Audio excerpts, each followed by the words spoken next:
Olá, seja muito bem-vindo a mais um episódio do GovCast, o seu podcast sobre governos. E o nosso convidado de hoje, se eu falar um termo aqui, você já vai saber quem que é, então eu vou dizer. Posso falar? Fala. Então tá bom. Ele é o pai dos curitibinhas.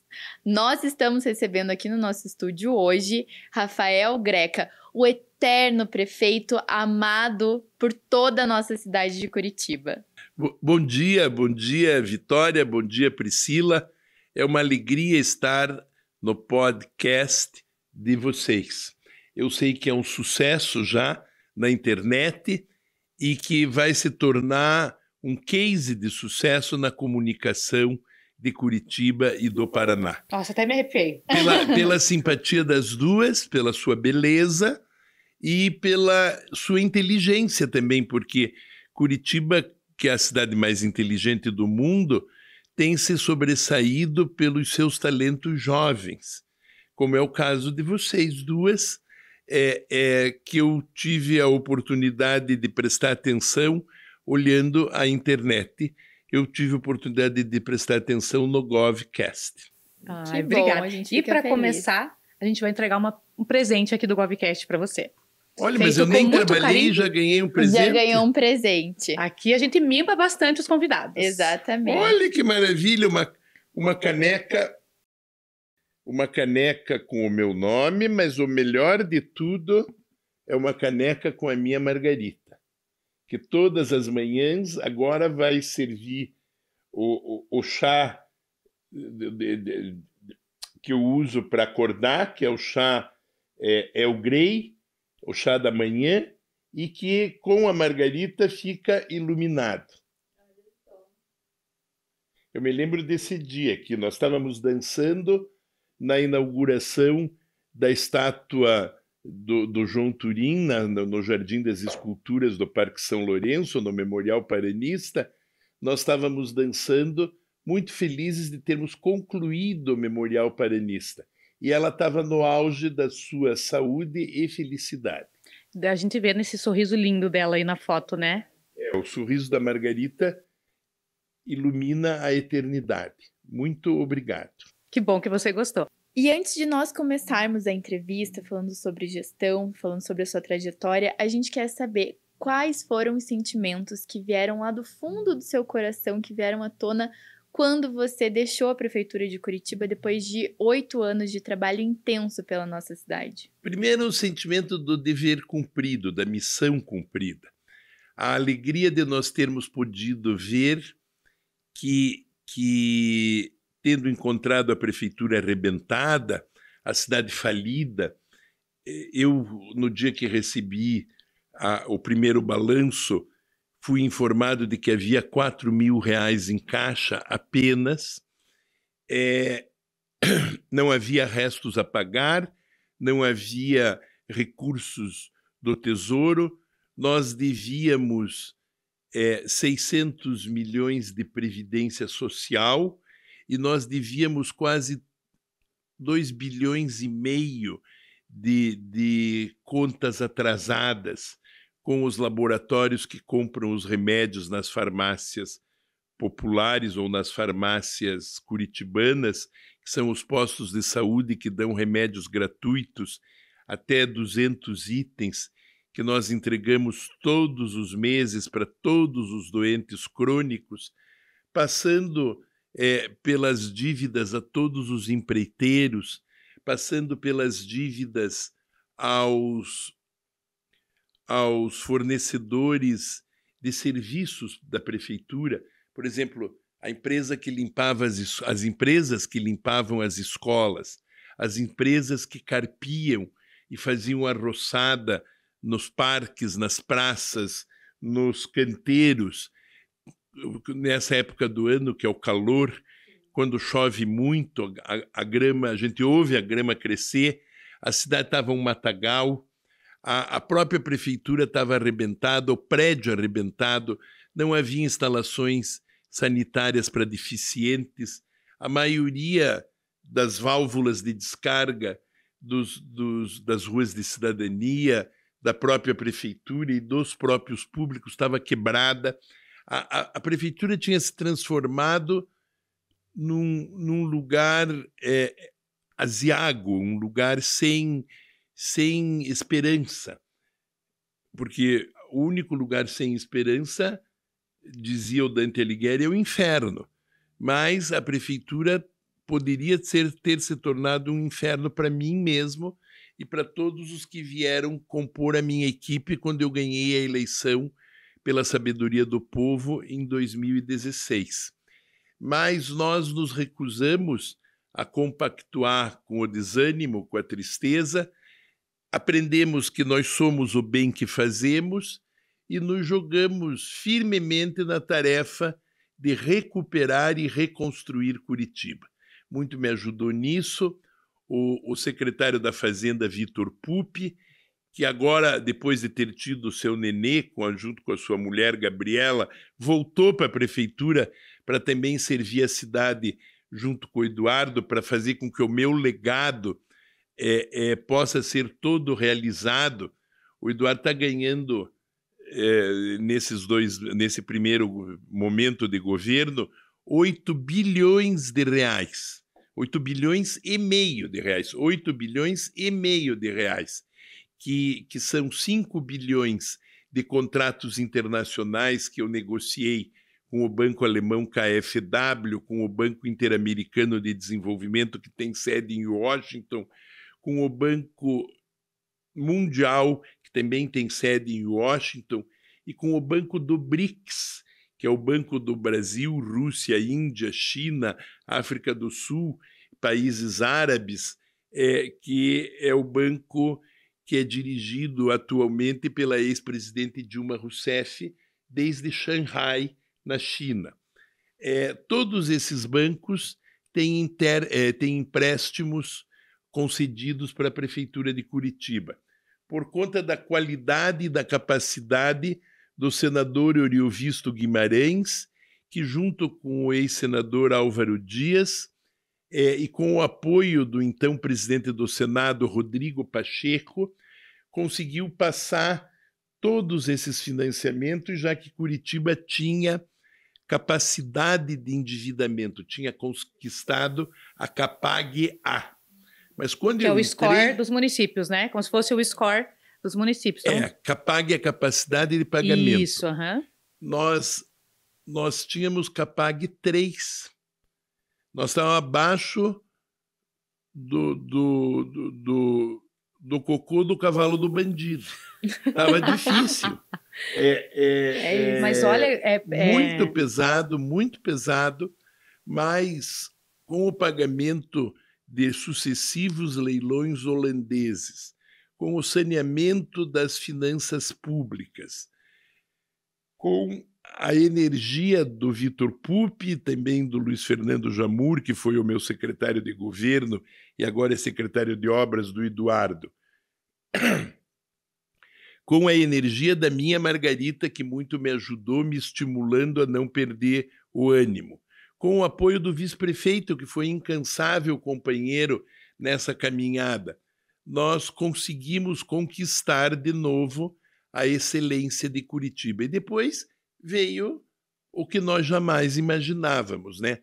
Vieram 175 prêmios nacionais e internacionais, sendo o mais importante deles o de Cidade Mais Inteligente do Mundo, que nós recebemos em 2023, no Congresso de Cidades Inteligentes do Mundo, na Feira de Barcelona, na cidade de Barcelona. Veio depois, em 2024, o Prêmio de Comunidade Mais Inteligente do Mundo, dado pelo IFS, que é o Fórum Internacional de Cidades Inteligentes, ou o Fórum Internacional de Sustentabilidade, que é um fórum sediado entre Nova York e Toronto, e Xangai e Seul. As grandes cidades inteligentes do mundo fazem esse score. Daí ganhamos também prêmio na Arábia Saudita pelo programa Fala Curitiba, que é a consulta da população através da internet e através de reuniões presenciais para decidir o futuro orçamento. E vieram prêmios de sustentabilidade, prêmios de árvores, a cidade que mais plantou árvores no mundo. veio o prêmio por causa da pirâmide solar de Curitiba, que hoje responde por metade da eletricidade consumida pela prefeitura, é de graça, porque o sol é de graça. Quantos prêmios? Se a gente for falar dos prêmios, a gente não sai daqui, né? De tantos prêmios que Curitiba... Sim, eu fiz uma vitrine, está lá na porta da prefeitura, do gabinete do prefeito, no segundo andar da prefeitura, e todos os troféus estão lá. E coube tudo lá? Coube? Não, nós fizemos uma vitrine especial para isso, porque não tinha cabimento eu levar os troféus para casa, como não tinha cabimento dispersá-los pelas várias secretarias e cada um ficar com o seu troféu e ninguém demonstrar para os curitibanos aquilo que nós juntos conquistamos. E assim, Greca, o teu carinho é notório pela cidade de Curitiba, a tua paixão, teu amor, né? E a gente sabe que além de engenheiro, você é um poeta, né? E a gente quer saber como cresceu essa intenção, esse carinho, essa vontade de cuidar de Curitiba. Desde pequeno. O meu pai, o meu avô, meu pai chamava-se Eurico da Che de Macedo. Meu avô se chamava Manuel Valdomiro de Macedo. E a minha tia Chiquita, Francisca Greca, eram as 3 pessoas que mais me influenciavam. Minha mãe estava sempre perto, a minha mãe era professora, ela me ensinou a ler aos 4 anos de idade e eu comecei sempre a trabalhar com a ideia de prestar atenção na cidade. Desde quando eu ia pela mão do meu avô ver a onça no passeio público, que o passeio público fica no fim da rua Inácio Lustosa, que é a rua onde eu nasci e cresci. A casa das minhas tias é na Inácio Lustosa com o Almirante Barroso, até hoje o prédio ainda existe, e era um passeio meu todas as manhãs e ver a onça no passeio público. Meu avô aproveitava para caminhar e eu ia ver a onça, que eu gostava muito. Bom, passou o tempo, eu tive a alegria de soltar as onças todas no novo zoológico de Curitiba, com os recintos maravilhosos, envidraçados, que inclusive não tem grades mais, e que vale a pena ir visitar o zoológico de Curitiba. Olha só, que interessante. E a gente sabe que a sua trajetória inteira teve muito ligada, né, à Marguerita. Sim, mas antes da Margarita teve uma história que é muito bonita. Quando o Jaime Lerner, que era presidente do IPUC, no governo do prefeito Ivo Arzua, desenhou a Praça 29 de Março, a praça que conta a história de Curitiba,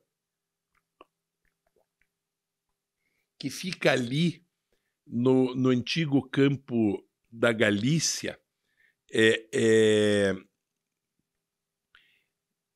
entre a Fernando Moreira e a desembargador Mota, Brigadeiro Franco, aquela praça grande que tem, que fica antes da Colina das Mercês e antes da Colina do Alto de São Francisco, é uma baixada onde a turma, os meninos amigos do Poti Lazarotto, usavam aquele terreno para jogar futebol.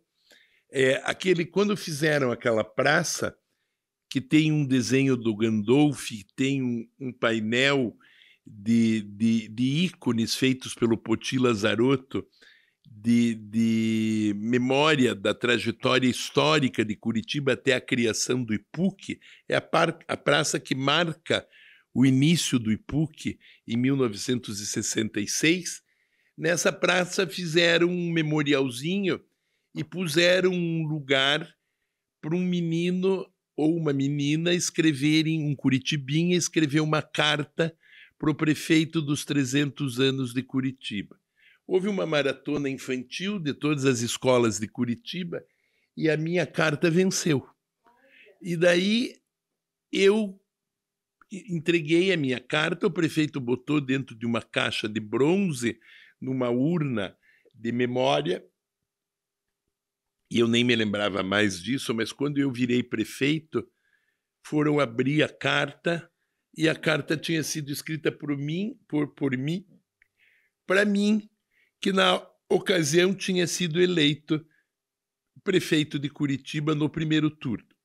E daí, tendo sido o menino que escreveu a carta para o futuro da cidade, não houve outro caminho para mim do que ser um bom prefeito. Eu tive que ser um bom prefeito. Na verdade, você fez, né? Você já escreveu o teu futuro ali, né? Quando você era um menino ainda, já escreveu. Eu piá pançudo. De vez em quando eu apanhava dos outros piás porque eu era muito exibido. Sempre fui. Era exibido? Estou aqui me exibindo. Tá certo, mas... Tem que ser assim mesmo, né? E principalmente quando a gente fala sobre gestão pública, o GovCast ele foi criado para dar voz e para exibir realmente bons gestores públicos. Então o senhor está no seu lugar. Veja, a felicidade do povo nasce da virtude do governante. É a virtude dos governantes que faz a felicidade do povo. Isso é um aforisma, um ensinamento latino. É até enunciado numa sentença latina. Em latim fica bonito. Felicitas populum virtubus regnum. A felicidade do povo nasce da virtude de quem governa. Eu acredito piamente nisso.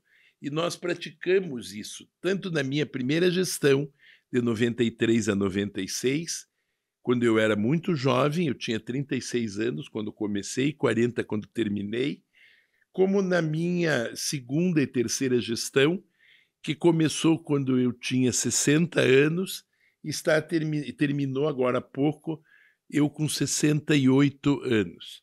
Agora eu estou no momento de férias, mas eu tenho muita vontade de continuar a contribuir para o futuro da nossa terra e da nossa gente. E penso até em oferecer o meu nome como pré-candidato a governador do estado. Olha só. E é um nome forte, com certeza a gente sabe que a gente acompanha as pesquisas e sabe que o senhor está ali no ranking, né, dentro do pódio dos pré-candidatos. Veja, eu não quero me propor como a única alternativa. O que eu quero é discutir a terra e a gente do Paraná, o futuro que nós merecemos e, sobremaneira, realçar a possibilidade do grande sucesso do esplendoroso governo que está terminando o governador Carlos Massa Ratinho Júnior e que pode pontuar como um candidato favorito de centro para as eleições presidenciais de 2026. O Paraná, a vida toda, ensaiou ter candidato a presidente da República. Quando o Bento Munhoz da Rocha foi ministro da Agricultura, no seu tempo, lá pelos anos 50, ele pontuou como pré-candidato a presidente da República e foi sufocado, inclusive pelos próprios paranaenses. Depois, quando o Ney Braga foi ministro dos governos militares, foi ministro da Educação, ele também pontuou como possível candidato a presidente da República e também foi sufocado pelos próprios paranaenses. Quando o Jaime Lerner despontou como a revelação do urbanismo mundial e o presidente do Congresso Mundial de Arquitetos, ele foi distinguido num país que tem Oscar Niemeyer como arquiteto. O Jaime Lerner foi distinguido como o melhor arquiteto do mundo, ou o melhor urbanista do mundo na época. E também o Jaime Lerner foi sufocado pelos próprios paranaenses. Então, é minha ideia que a paz política que está reinando no Paraná, a capacidade de articulação do governador Ratinho Júnior, a vitória sobre a pandemia e a prosperidade econômica do Paraná como supermercado do mundo, como potência agrícola, como estado que é modelo de governança, inclusive pela competência das suas terceirizações sem corrupção. O Ratinho, na sua simpatia, na sua até doçura pessoal, ele tem toda a condição. E isso se acentuou com a vitória que ele e eu conseguimos para o nosso Eduardo na eleição que terminou. Então, se me quiserem, eu estou pronto para trabalhar por todos e para todos. Está à disposição. E levar essa paz do Paraná para o Brasil todo, que a gente está precisando muito disso, né? Eu quero ver o Ratinho candidato a presidente da República, e se eu puder, ao mesmo tempo em que faço esse chamamento ao Brasil da importância de que nós abandonemos essa coisa de esquerda e direita, direita e esquerda, essa dicotomia entre o Lula e o Bolsonaro, entre o Bolsonaro e o Lula, a nossa sociedade tem que começar a pensar no centro. E onde é o centro? Onde é o centro de uma sociedade? Onde é o centro de um país? Onde é o centro de uma nação? É no coração. É o coração, a medida cordial. Cordial quer dizer que vem do coração. A medida de todas as coisas. O bem que o povo merece não é nem de direita nem de esquerda. Quando a Petrobras dá 70 bilhões de prejuízo, a Petrobras não dá prejuízo porque o governo é de esquerda ou é de direita. A Petrobras dá prejuízo porque o governo não soube administrar, ou porque não enfrentou as vicissitudes do momento econômico e geopolítico que nós estamos vivendo. Então, o Brasil precisa de governança eficiente e inteligente. E da cidade mais inteligente do mundo há de vir o governador do Brasil. Olha só, que prazer em receber aqui, né? Vamos convidar o Ratinho. Com certeza. Já está convidadíssimo, ele já se comprometeu em participar. Exatamente, com certeza. E assim, eu queria trazer a Margarita, né, para nossa entrevista, porque a gente sempre acompanhou você pelas redes sociais, o seu trabalho aqui como gestor de Curitiba, e a gente vê que ela estava sempre do teu lado, o tempo inteiro como sua companheira de gestão. Ela está dentro de mim. Olha a Margarita escreveu um livro, quando era mocinha, de poesias, que tem uma capa desenhada pelo genial Juarez Machado. Eu tenho o cartaz original lá na minha casa, na parede. O livro da Margarita se chamava O Dentro da Gente, aquilo que está no nosso coração. A Margarita sempre foi uma mulher cordial, uma cidadã desse Brasil cordial, que, no dizer do Sérgio Buarque de Holanda, é o caráter bondoso, amoroso, alegre, gentil do povo brasileiro.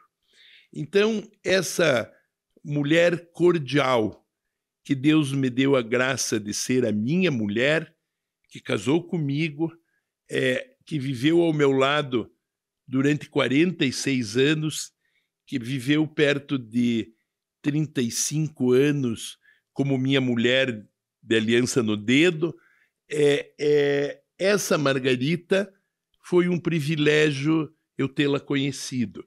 E, com certeza, ela é um ente celestial, um lume celestial, um brilho celestial que permanece dentro de mim. Outro dia, o pintor Celso Cópio me deu de presente um retrato a óleo esplêndido da Margarita, aonde ela brilha no esplendor do seu sorriso. E pintar a óleo é muito difícil, mas o pintor teve o condão e a qualidade de fazê-la tão linda, que até a nossa amiga comum, a Fernanda Montenegro, quando eu mandei a ela o retrato do óleo da Margarita, ela expressou com a sua voz eloquente de vencedora de Oscar, que vai ganhar agora de novo, ela expressou a frase linda, linda, como ela é linda. E, na verdade, ela foi sempre muito linda e ela é muito linda. Porque, como disse a própria Fernanda Montenegro, as pessoas não desaparecem porque morrem. Elas permanecem na nossa lembrança, mas mais do que isso, elas permanecem nos inspirando como anjos da guarda que estão perto de nós. E deixa eu aproveitar para fazer uma pergunta, já que nós então, estamos falando da Margarita. O meu anjo da guarda se chama Margarita. Falando em Margarita, ela teve influência direta no seu ingresso na vida política? Sempre. Quando você decidiu... Ela me disse, agora é democracia, você tem que ser eleito. Você foi nomeado pelo Jaime Lerner, prefeito, como presidente da casa, diretor da Casa Romário Martins, como diretor da Fundação Cultural de Curitiba. Você passou no concurso em primeiro lugar para pertencer aos quadros do IPUC, mas agora, se você quer ir adiante, você tem que ser eleito. Você precisa de voto. Na democracia, é o voto que fabrica as personalidades. E daí nós fizemos juntos a minha primeira campanha. Tínhamos um Volkswagen, tínhamos uma Kombi, tínhamos uma loja na casa da tia Chiquita, na Rua Inácio Lustosa, com o Almirante Barroso. Ela não só apoiou, como trabalhou junto contigo, então. Sim, Olha, ela coordenou lado a a minha lado. campanha. Olha E tínhamos ela era minha namorada e coordenadora da campanha. Tínhamos as minhas tias, a minha mãe, o meu pai, estava todo mundo vivo. Tínhamos todos os amigos. Para começar a minha eleição, fizeram os núcleos, né? Pegaram uma lista de enterro. Uma das minhas tias tinha falecido, a tia Albina Loyola Greca. E pegaram o caderno da funerária de quem foi ao enterro, e meu pai, que era muito sábio também, disse: bom, quem foi ao enterro é porque é gente nossa. Vamos mandar uma cartinha dizendo que o Rafa é candidato a vereador. E vamos começar o trabalho com a população através dos que nos querem bem, que os que vivem perto de nós e os que estiveram perto de nós no momento da dor. Super Olha inteligente só. essa ação. Exatamente, Faz todo sábio sentido. Se mesmo. depender de lista de enterro... Porque ninguém vai lá só para comer pão com mortadela, né? Não, mas o funeral da Margarita foi tão esplendoroso, Sim. e tão numeroso e tão volumoso que eu posso contar Nós com estávamos os lá, né, Bia? A curitibanos. gente foi prestigiar, Com a gente foi lá certeza. mandar energia positiva para você, para ela. Claro que a gente não conseguiu te cumprimentar porque tinha muita gente, né? A gente esteve Foram lá. perto de 15 mil pessoas. Não, foi um evento mesmo, né? É verdade. A altura dela. Sim, Ela não merece menos. No princípio, na depressão e na tristeza, eu queria fazer um funeral mais discreto, já fazer uma missa, talvez no convento das Carmelitas, e levá-la já para o cemitério. Mas depois os amigos e eu mesmo pensando, e o Eduardo me ajudou muito a refletir sobre isso, acharam que o povo de Curitiba merecia vê-la, pelo bem que a queriam e pelo muito que ela queria bem ao povo. E daí foi uma infinidade de reencontros com pessoas que ela ajudou, com crianças que ela curou, com doentes que ela socorreu, com sobreviventes de Covid que na hora extrema ela ajudou, porque ela durante todo o tempo do Covid, inclusive quando esteve doente, ficava se incomodando com os outros. A Margarida tinha 2 secretárias, uma particular dela e uma que eu pus da prefeitura para atendê-la, embora ela só fosse primeira-dama, não fosse secretária, para atender e socorrer pessoas que precisavam. Então, ela foi uma espécie de esteio, não só meu, mas um esteio da população curitibana na solidariedade e na ideia, que é a ideia mais forte de todas, que é a ideia de Santo Agostinho, de que nós somos o bem que fazemos. Nos dias que nós fazemos o bem, nós existimos. Nos outros dias, nós apenas duramos. E, Rafael, eu quero fazer uma pergunta agora, trazendo uma memória lá de 1992, quando você se elegeu pela primeira vez prefeito de Curitiba, sendo o sucessor do Jaime Lerner, trazendo, né, essa responsabilidade, essa expectativa muito grande das pessoas. Logo na sua primeira gestão, Curitiba se consolidou como um modelo de transporte público. Você também criou a Rua 24 Horas, que foi... Não foi Jaime? O Jaime, mas inaugurou no seu... Eu acho que eu terminei a cobertura, mas foi o Jaime que criou. Que criou. Ele criou a Ópera de Arame, criou o Jardim Botânico, criou a Rua 24 Horas. Eu arrumei tudo, deixei tudo bonito, funcionando, tirei as goteiras também, porque às vezes uma construção mais rápida tem goteiras. nós conseguimos tornar a Ópera de Arame completamente viável e também mantivemos a qualidade de Curitiba, coisa que me afligia muito. Eu morria de medo de não ser o prefeito à altura do Jaime Lerner.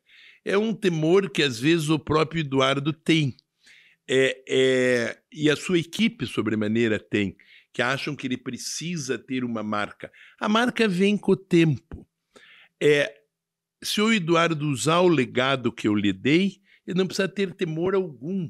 Ele tem que seguir firme, sorridente, confiante, boa gente, do lado da Paula, que é uma mulher formidável, fazendo bem para os curitibanos e para os curitibinhas. E, sobremaneira, valorizando os curitibinhas e cantando o hino de Curitiba. Porque perde o prefeito se não cantar o hino de Curitiba. Porque deixa de pertencer à população. A população, quando canta o hino, e eu até era especialista em cantar o hino e cantava muito desafinado, que eu fui reprovado pelo maestro Mário Garal. Como cantor, você é um excelente prefeito. Pro coro do meu colégio, o maestro Mário Garal faça, eu fiz, ele fez assim, pegou a minha voz e jogou no lixo.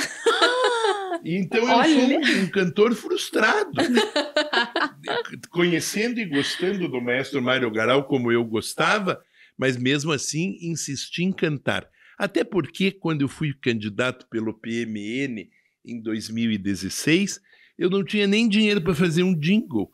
Então era melhor cantar o hino de Curitiba, a canção estava pronta, foi composta a música pelo Bento Mussurunga, a letra pelo grande poeta Ciro Silva. Por que eu ia ser bobo de não usar? Pode haver coisa mais linda do que cidade linda e amorosa da terra de Guairacá, jardim luz cheio de rosas, capital do Paraná. Viva Curitiba! Viva Curitiba! E não precisou nem pagar o cantor. Tava lá você mesmo cantando. Meio de terceira categoria, mas... Era o que tinha pro momento. O povo e deu certo. O povo achou um sucesso. Deu Com certo, certeza, foi eleito.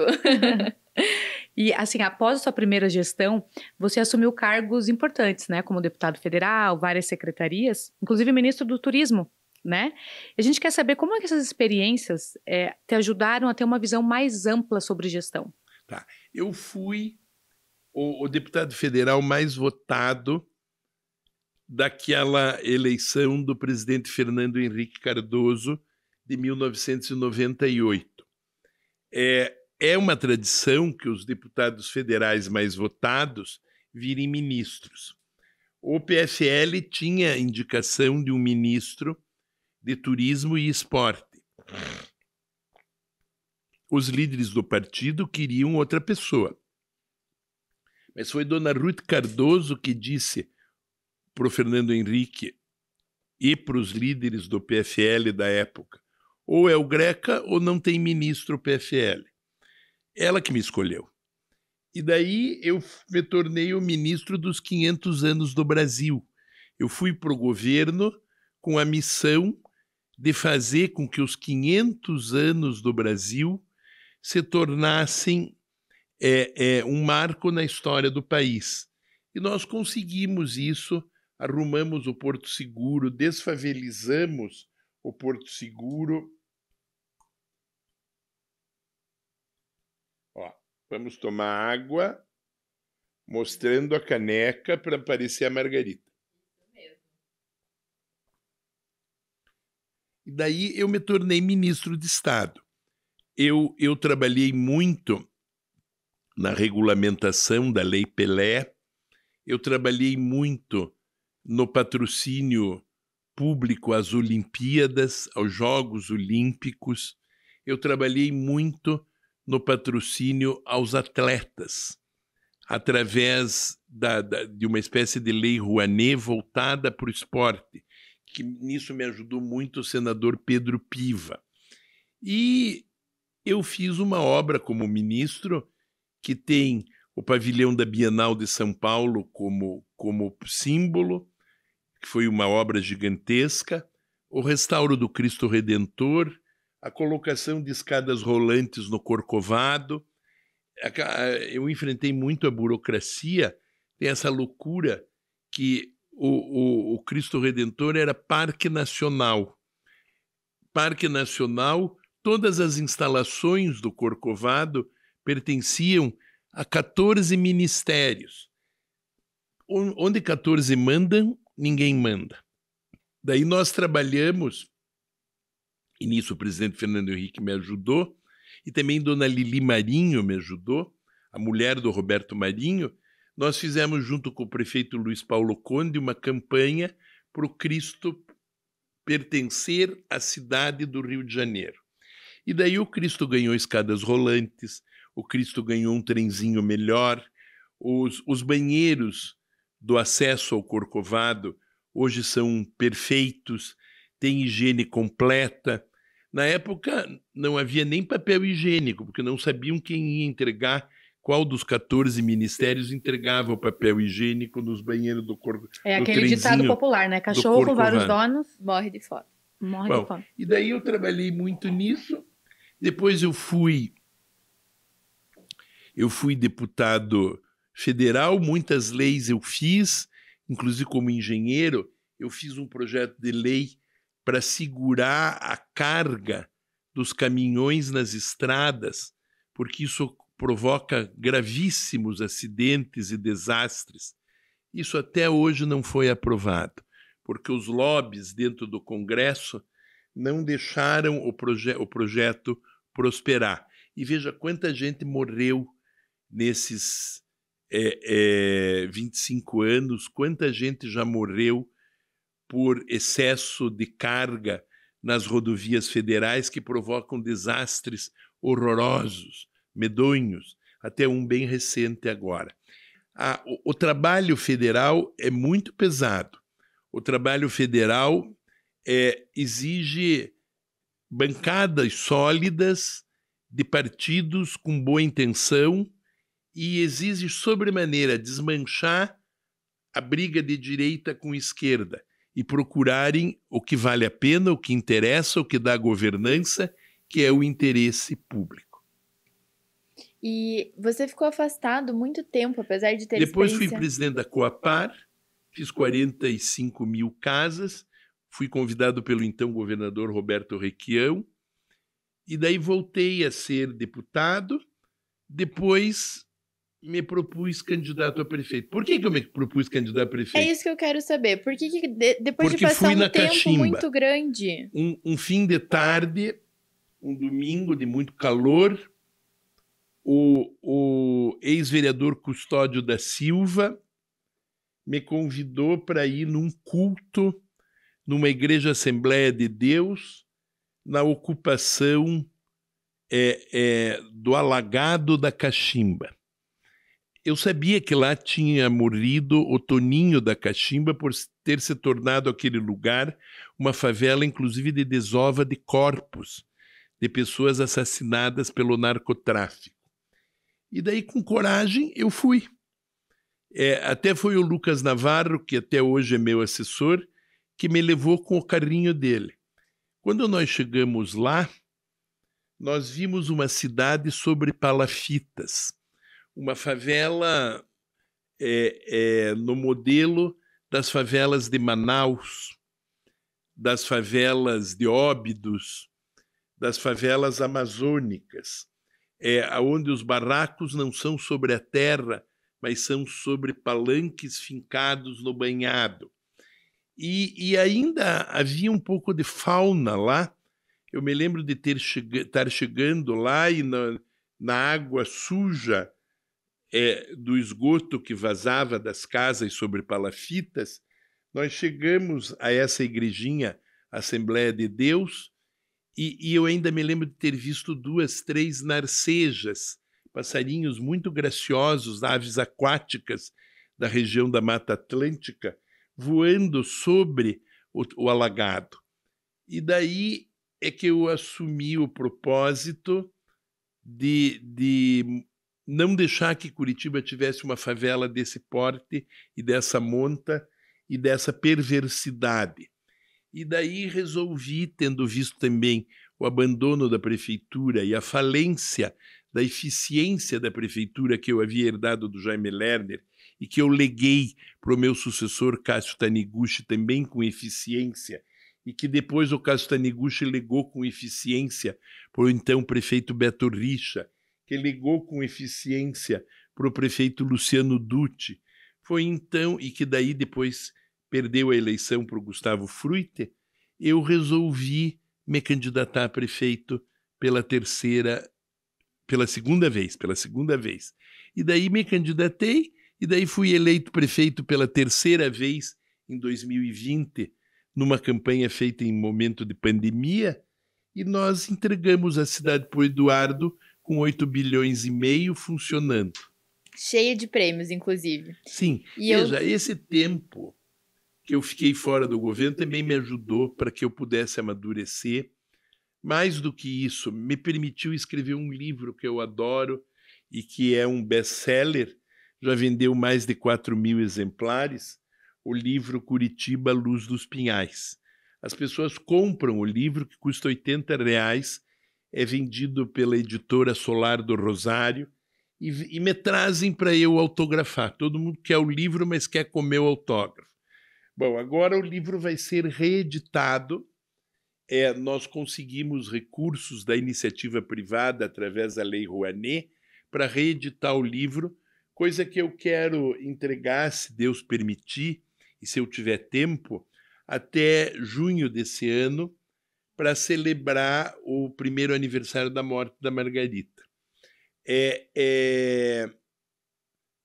Foi muito bom também eu ter escrito o livro, foi muito bom eu ter vivido mais perto da minha gata, foi muito bom eu ter reunido vontades de inovação.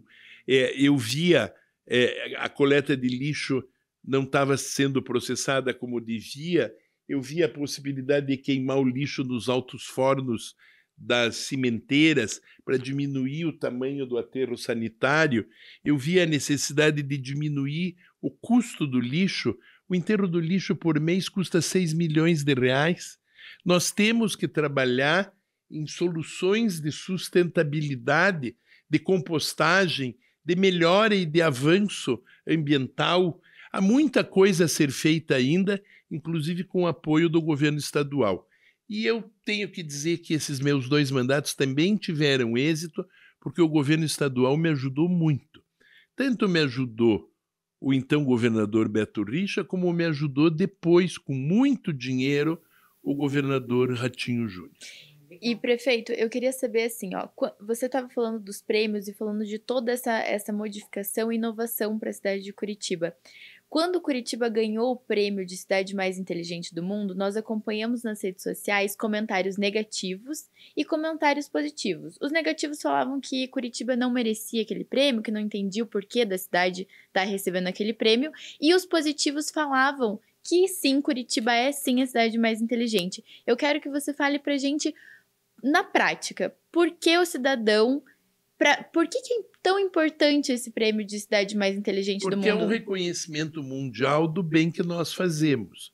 Qual é a cidade que tem um teleatendimento de saúde pelo 33509000 que permite que um nenê doentinho tenha uma consulta médica por computador, através do vídeo, com um médico de plantão que pode resolver plenamente a questão da bronquite ou do ameaço de pneumonia que o nenê está sofrendo, e que, na hora que acaba a consulta, já pelo e-saúde, entra uma ordem do médico para que o papai ou a mamãe vão até o postinho de saúde no dia seguinte, ou vão a uma UPA, se for de madrugada, para medicar a criança e para receber o remédio necessário.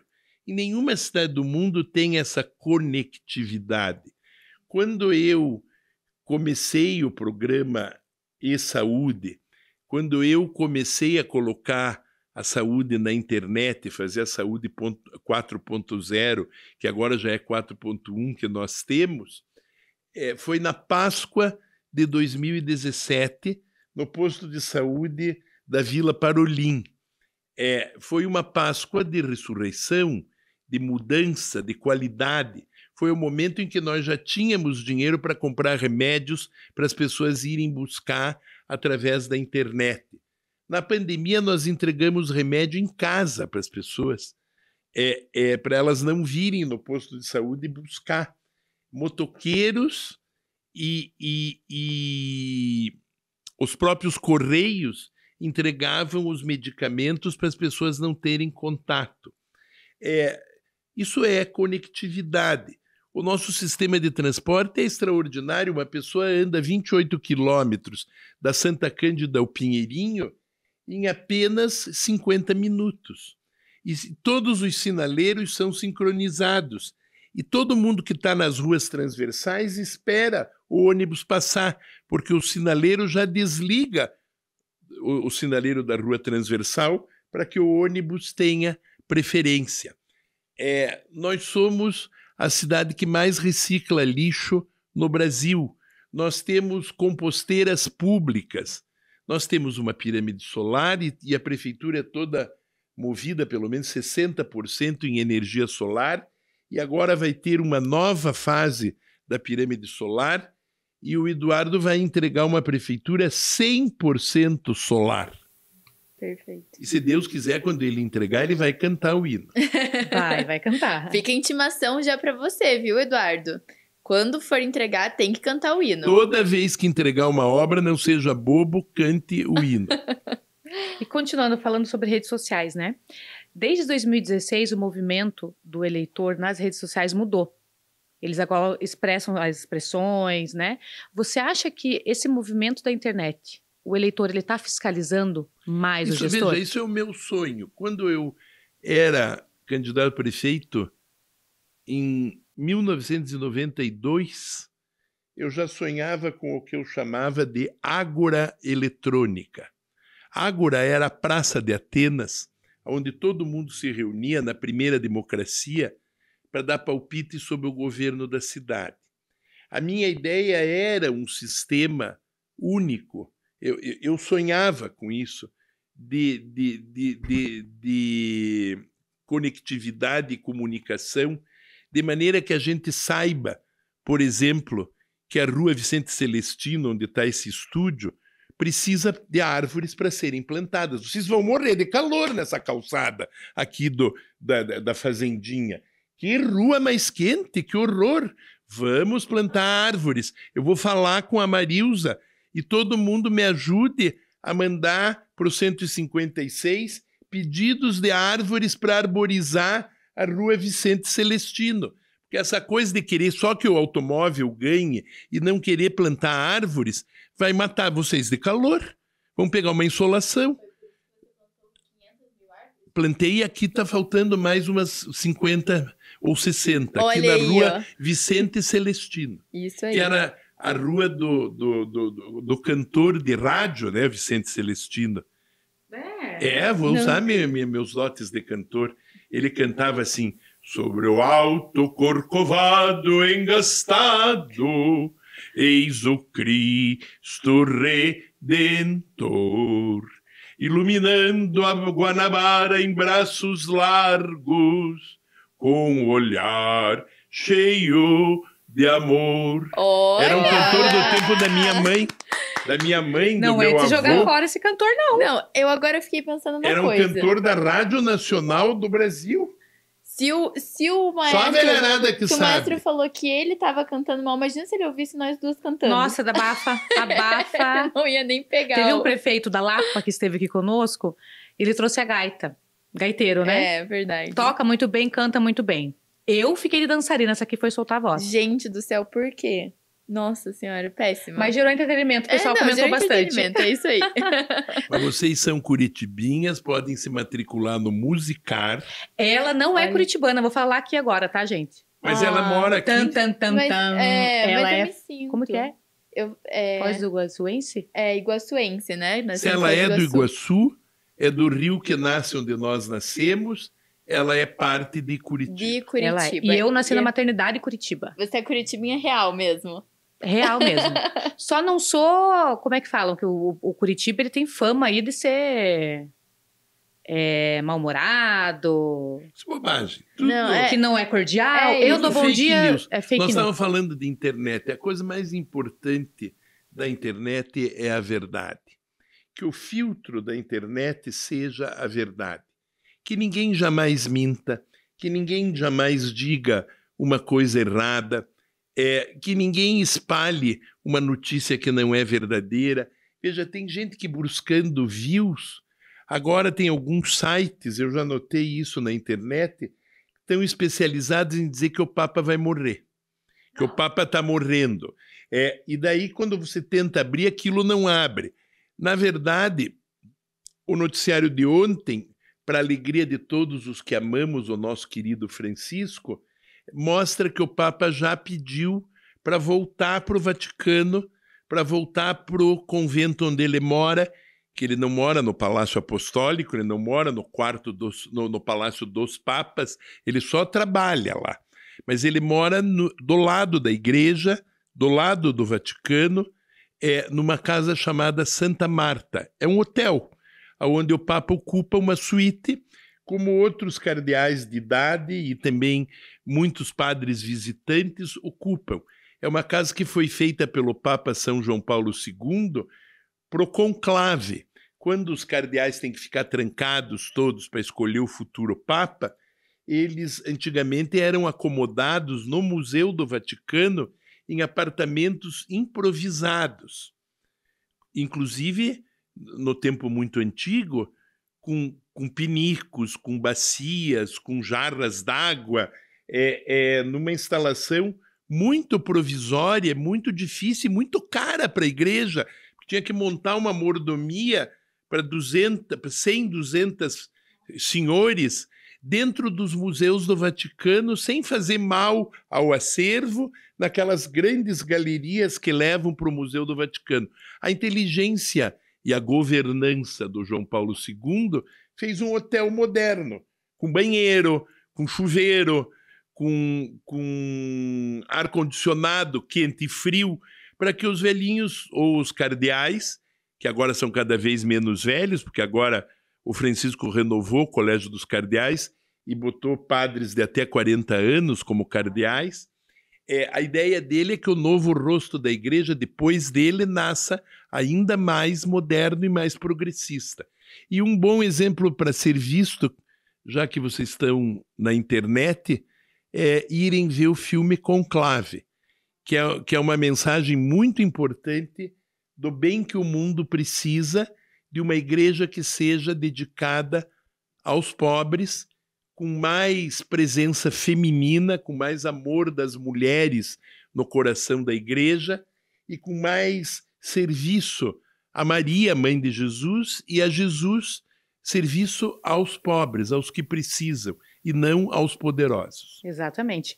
E eu queria até perguntar para ele aqui... Mas veja, essa gente que na internet está falando mal do Francisco, eles falam porque daí a pessoa quer ver e tenta acessar, gera o like ali. E daí gera likes para eles. Quer dizer, é a busca... Ou pode até ter golpe atrás disso, sabia? Invadir rede social, muito cuidado, gente. Não clique em link, tá? Porque às vezes direciona você... Pega a tua senha do cartão, pega todos os teus dados, usando o quê? É a Fake busca, news. Ou é a busca por roubo, ou é a busca por safadeza, ou o que é pior, quando é fake news política, é a busca pelo roubo da sua consciência e da sua inteligência. Exatamente. Eu quero perguntar para você, Greca, o que os eleitores do Greca podem esperar de você em 2026? Serviço, muito serviço. Um livro novo, vontade de fazer, planos de clima para todas as cidades do Paraná. Nós precisamos ter planos de clima como o que eu fiz para Curitiba. Eu já dei um de presente para Foz do Iguaçu. Fui visitar o general Silvio Luna e consegui dele, para ele, o direito, através do Banco Interamericano de Desenvolvimento, do BID, de fazer um plano de clima para a tua Foz do Iguaçu. Porque se a cidade de Curitiba tem plano de clima, e a cidade de Foz do Iguaçu tem plano de clima, e na COP26, que vai haver em Belém no fim do ano, apresentarmos Curitiba e Foz do Iguaçu e o Rio Iguaçu como um rio voltado para a proteção do clima, para a plantação de árvores, para a melhora da potabilidade da água, para a condição de vida melhor, nós conseguiremos começar a melhorar o Paraná. E a ideia é melhorar o Paraná por completo. A ideia é começar na Rua Vicente Celestino, plantando árvores. Porque Isso. hoje eu senti muito calor na calçada. Olha só, você sentiu na pele hoje, Na viu? pele. Estava muito ruim. Já fica aí o primeiro compromisso, viu, gente? É verdade. E aqui eu só queria fazer, não tá no roteiro, um roteirista que lute, mas aí, voltando pro assunto da internet um pouquinho, agora eu queria a sua opinião pessoal. Você tratou, né, falou ali sobre a fake news, sobre as inverdades que são ditas na internet, principalmente nessa parte de política que a gente está acompanhando. Meu Deus, querida, disseram que eu morri na minha última gestão umas 12 vezes. E o Silvio Olha Santos, só. coitado, 5 anos antes do... Eu morri tantas vezes que eu tinha que tirar retrato lá na chácara, onde eu tivesse com a Margarita. Uma prova de vida do INSS, no colo quase. da Margarita, tinha que me mostrar no teatro, vendo o que eu estava vendo no Teatro Guaíra ou na Ópera de Arame, porque todo dia diziam que eu estava morrendo. Ainda mais quando era perto de eleição e eles tinham medo da minha popularidade. E voltando nesse assunto mesmo, você é a favor de uma regulação das redes sociais ou você acha que o sistema, né, o Código Penal, ele já é o suficiente? Eu acho que a justiça é reguladora das redes sociais. Isso que o Elon Musk pretende, de que o país seja um país acima das leis, é muito louco e não é correto. E eu tenho certeza que eles, nos Estados Unidos, não fazem, mas querem fazer no Brasil, querem fazer para os tupiniquins. É importante, respeitado o contraditório, respeitada toda a liberdade de expressão, é muito importante que os supremos tribunais resguardem a Constituição de cada país. Assim como compete ao povo também não eleger governos autoritários ou derrubar governos autoritários para que o país não perca a liberdade. Mas, assim, só para ficar claro, você acha que precisa uma lei regulamentando a internet? Precisa um código, né? Um código de posturas, de costume. Essa coisa da liberdade absoluta, em São Francisco da Califórnia, começaram a advogar a ideia de todas as pessoas andarem nuas quando era calor. Andando na rua, nos parques, nas praças, no metrô. Esses movimentos que fazem de um dia sem calça no metrô de Londres, no metrô de Nova York, são coisas totalmente estapafúrdias. Descabíveis, né? Meu Deus. Sim, mas o problema é que a sociedade sempre tem que ter um código de ética, de honra, de respeito, de não invadir a candura e a inocência das crianças. As crianças têm que ser protegidas acima de tudo. Nosso Senhor, falando de quem escandaliza uma criancinha, dizia: é melhor amarrar uma pedra de moinho no pescoço e se jogar num poço do que fazer mal a um dos pequeninos que são prediletos do meu coração. Exatamente. Infelizmente, a gente está chegando no fim desse bate-papo tão gostoso. E a gente quer que você deixe uma mensagem para quem nos assiste. A mensagem é a alegria. Seja a alegria o vosso semblante, seja o sorriso da Margarita o vosso propósito. Rir do fundo da alma, rir com gentileza, rir com presteza, rir para servir, rir para consolar, porque às vezes até um sorriso de doçura ajuda as pessoas a compreenderem o buraco em que se meteram, mas sobremaneira seja a vossa vontade, pelo sorriso, erguer as pessoas. Porque, como disse o nosso poeta de Curitiba, e todo mundo pense nisso, distraídos venceremos. É isso aí, foi um prazer imenso ter você com a gente, Greca. As portas do GovCast estão sempre abertas, tá? Quando você quiser vir aqui conversar, a gente sabe que você vai voltar muitas vezes. Porque tem muita vocês coisa são pra tão falar lindas, ainda. as duas. Obrigada. E tão inteligentes. E eu estimo que muitas pessoas façam cliques e tomem views nas suas redes sociais, lembrando de vocês, porque quem ganha são eles, os que acessam a inteligência, a capacidade e a alegria de vocês. Com certeza. A informação verdadeira, né? Verdade. Verídica. O nosso propósito aqui é levar para a sociedade informação de bons gestores, boa gestão pública, boas políticas públicas, para que vejam que política não é só aquela coisa de direita e esquerda, e sim muito trabalho. Ponham na cabeça que a velocidade da informação pode ser inimiga da ética. Mas, havendo informação com ética, metade do mundo já está salva. Com certeza. Muito obrigada, viu, Rafael Greca? A gente ficou muito feliz de receber você aqui no nosso estúdio hoje. E vamos acompanhar de perto essas próximas novidades aí, né? Que muita coisa está para acontecer. Para você que nos acompanha, curte, comenta, compartilha, se inscreve no canal e fica ligadinho. No próximo episódio. Tchau. Tchau, Curitibinhas! Tchau, Curitibinhas! Tchau, Curitibinhas! Obrigada! Tchau. Ó o coraçãozinho. Ó o coraçãozinho. E vamos fazer um brinde. Vamos, o nosso eterno pai dos Curitibinhas. Pai dos Curitibinhas. Vamos fazer de conta que vamos tomar gengibirra do Hugo Cine. Ai, eu adoro gengibirra. Pronto, viva Curitiba! Viva Curitiba!